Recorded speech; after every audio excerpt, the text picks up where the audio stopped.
Շնորհակալ եմ ինձ կրկին հյուրընկալելու համար այս հարթակում։ Եթե կհիշեք, մենք նախորդ տարվա վերջ կատարեցինք օրենսդրական փոփոխություններ, քաղաքացիական օրենսգրքում որոշակի լրացումներ արեցինք, որով ամրագրեցինք, որ այսուհետ այն պահից սկսած, երբ որ կառավարությունը կհաստատի պայմանագրերի օրինակելի տիպային ձևերը,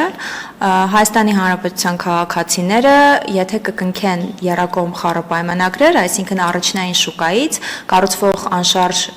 գույքից գնելու իրավունք եւ հիփոթեքի,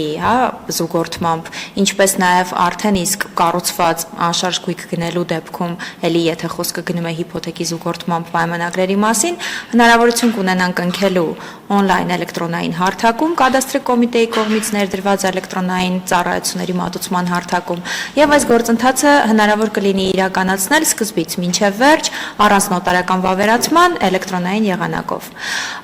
Օրենքը ընդունվեց նախորդ տարվա դեկտեմբեր ամսին եւ դրանից հետո կային որոշակի գործողություններ իրականացնելու կապված թե կառավարության որոշման մշակման, շրջանառման եւ ընդունման եւ թե էլեկտրոնային հարթակում համապատասխան տեխնիկական ապահովման հետ կապված։ Մենք նախորդ շաբաթ կառավարության նիստին ներկայացրեցինք, զեկուցեցինք արդեն իսկ կառավարության որոշման նախագիծը,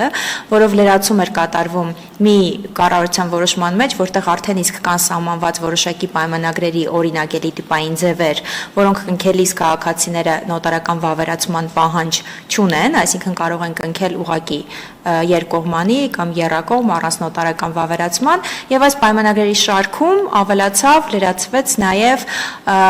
անշարժ գույք գնելու եւ հիփոթեքի խառը պայմանագրերի օրինակելի ձևը, ինչպես նաեւ կառուցապատողից, այսինքն դեռևս առաջնային շուկայից, ենթադրենք կառուցապատողը արդեն շենքը կառուցել է, ավարտել է եւ հենց ինքը կառուցապատողը ցանկանում է գույքը վաճառել եւ այդ դեպքում եւս սահմանեցինք մի օրինակելի պայմանագրի տիպային ձև, որը ստորագրելիս նոտարական վավերացումը այլևս պարտադիր պահանջ չի լինի։ Սա կցանկանամ շեշտեմ, որ զուտ հնարավորություն է, այսինքն իրավունք է, հետևաբար նոտարական վավերացմամբ կնքվող գործարքները շարունակում են ունենալ իրավական կարգավորումներ, շարունակում են իրավական ուժ ունենալ օրենսդրությամբ, սակայն եթե քաղաքացիները եւ գործարքի մյուս կողմերը, այսինքն դրանք են բանկ, հարկային կազմակերպություն, որը վարկավորում է տրամադրում, եւ կառուցապատող, օտարող որպես մյուս կողմից, եթե կցանկանան առանց նոտարական վավերացման գործարք կնքել, հնարավորություն կունենան մուտք գործելու էլեկտրոնային համակարգ, այնտեղ ստորագրելու պայմանագիրը եւ էլեկտրոնային եղանակով ներկայացնելու դիմապետական գրանցման արդեն կադաստրի կոմիտե։